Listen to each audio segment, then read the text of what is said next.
Cuba bayangkan sekiranya ayah kita terlantar di katil dan ibu kita telah dipotong kaki, siapa yang akan jaga mereka? Mampukah kita menjaga mereka? Assalamualaikum warahmatullahi wabarakatuh.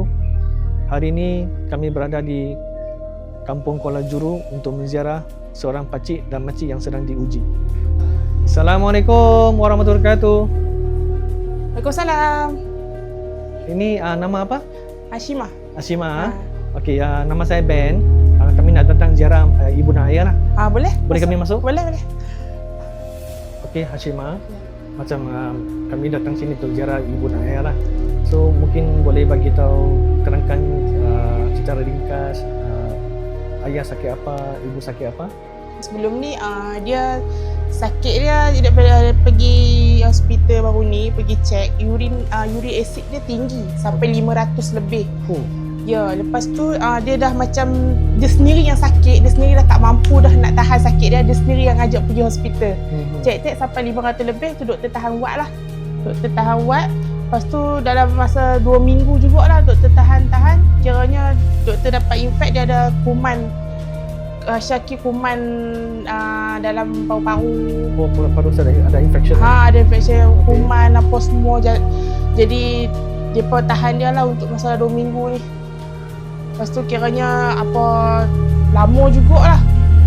Kira dia duduk dekat sebulan jugalah. Sampai kaki dia bengkak. Kaki bengkak. Lepas tu kira duk cek BP pun, BP duk tekanan dia rendah. Kiranya orang kata dulu sebelum ni kaki dia tak bengkak mana pun. Lepas tu bila kita sebelum ni kata gout. Gout. Lepas tu bila kita duk cek dia, gout dah habis dah, dia bagi ubat, doktor bagi ubat gout dah habis Lepas tu jadi bengkak macam ni, dia tak mau nak surut. Tak surut lah, tak surut, masih bengkak. Doktor tak cakap macam buah pinggang ada masalah tak? Doktor buat setakat ni dia tak cakap, dia cuma abang tekanan darah je yang rendah. Yang rendah lah. Lepas tu kuman paru-paru kuman dekat tu darah kita ni paru-paru ni tak ada kuman. Kuman dia tinggi juga masa tu. Dan sekarang kuman sudah okey lah. Sudah okey, tapi dia main infection kat sini pula.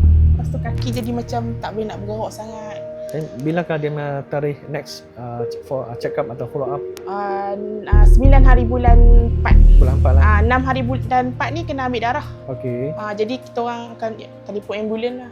Ambil sebab kita nak bawa pun. Ya, faham. Tak boleh lah sebab dia pun dah tak.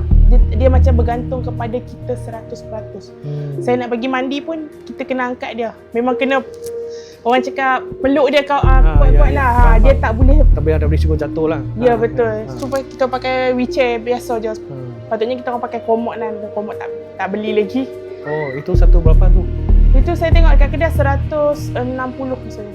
Itu wheelchair dia lah? Lain, ada komod. Dia macam yang bangku duduk tu, yang ada mangkuk bawah tu kan, 100 lebih saya tengok. 100 lebih lah. Okay. Kita cuba usahakan insyaAllah. Tak apa, insyaAllah.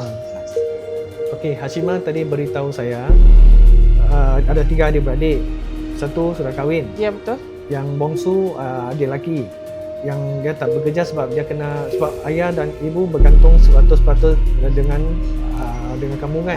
So dia tak boleh kerja, kena jaga mereka lah. So yang maksudnya bekerja, yang tanggung keluarga Hashimah sajalah. Ya, saya. Dan Hashimah punya gaji bulanan tu macam mana? Cukupkah untuk menampung? Kalau ikut tu tak cukup, kita orang buat kerja part time lah. Kerja part time?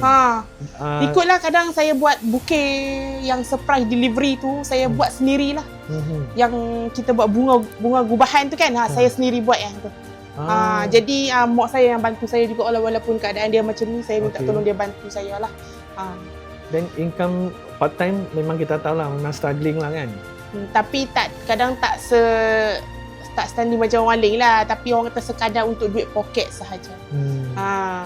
Tapi orang kata yang saya kerja tetap ni standard gaji kilang lah. Standard gaji kilang tu. 1,000 lebih lah. Kira mak ada dapat daripada JKM lah. JKM saja dia. Yang ayahnya tengah memohon, sudah memohon. Sudah memohon tapi belum tunggu belum approve lagi. Belum dapat keputusan lagi belum lah. dapat keputusan lagi. Daripada Zakat Pulau Pinang. Betul, saya hantar itu. InsyaAllah kita cuba usahakan, kita akan cuba follow up lah dengan mereka. InsyaAllah. Sekiranya ada rezeki dan kita tengok apa yang kita boleh bantu. Macam contoh tadi itu kerusi itu kita cuba usahakan insyaAllah. InsyaAllah tak apa. Okey Hashimah, kita dah sediakan sedikit pampers lah untuk keperluan ayah yang jadi kita harap dapat membantu dan dapat ringankan beban lah. Okey. Terima kasih. InsyaAllah. Terima kasih banyak. Sama. Alhamdulillah guys, kita pun telah menziarah pakcik dan makcik, ibu dan ayah kepada Hashimah.